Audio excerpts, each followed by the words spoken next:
नमस्कार दोस्तों।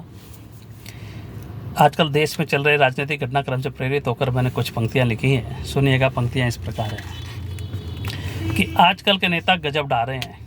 आजकल के नेता गजब डा रहे हैं, पता नहीं जेल जाने से क्यों कतरा रहे हैं।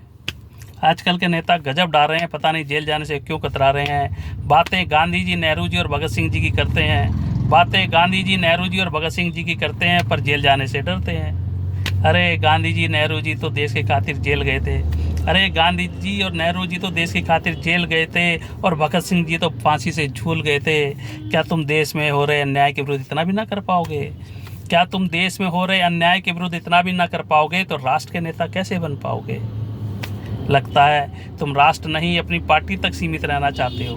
लगता है तुम राष्ट्र नहीं अपनी पार्टी तक सीमित रहना चाहते हो, देश के लिए नहीं सिर्फ अपने लिए जीना चाहते हो।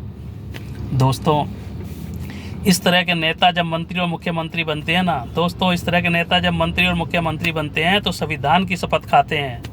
भ्रष्टाचार होने पे कोई संवैधानिक संस्था इनसे पूछताछ करने आती है तो लापता हो जाते हैं और फिर राजनीतिक मंचों से चिल्लाते हैं कि हमें गोली मार दो, हमें जेल में डाल दो, हमें गोली मार दो, हमें जेल में डाल दो, हम किसी से नहीं डरेंगे। संस्था कहती है हम आपको गोली नहीं मारेंगे, जेल में नहीं भरेंगे, बस एक बार आ जाओ, सिर्फ पूछताछ करेंगे। रिप्लाई देते हैं पूछताछ तो इनका बहाना है, मकसद हमें जेल पहुंचाना है। रिप्लाई देते हैं पूछताछ तो इनका बहाना है, मकसद इनका हमें जेल पहुंचाना है। पब्लिक भी इनकी नौटंकी देख के समझ गई है। पब्लिक भी इनकी नौटंकी देख के समझ गई है। दाल में कुछ काला है, जरूर किया इन्होंने घोटाला है। फिर भी पब्लिक को गुमराह करके समर्थन जुटा रहे हैं, फिर भी जनता को गुमराह करके समर्थन जुटा रहे हैं। जेल से ही सरकार चलाएंगे सबको समझा रहे हैं, पर जांच से कतरा रहे हैं।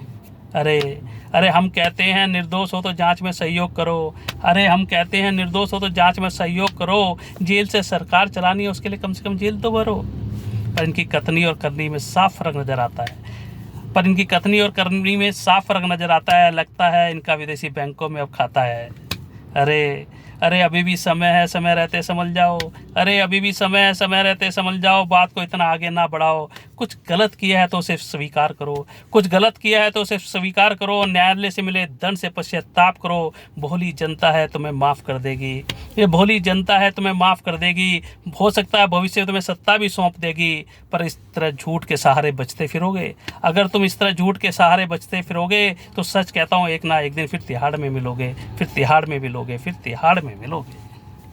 दोस्तों, ये कुछ पंक्तियाँ लिखी थी। अगर आपको पसंद आई हो तो लाइक कीजिएगा, सब्सक्राइब कीजिएगा, फॉरवर्ड कीजिएगा। अगली पोस्ट तक के लिए प्रणाम।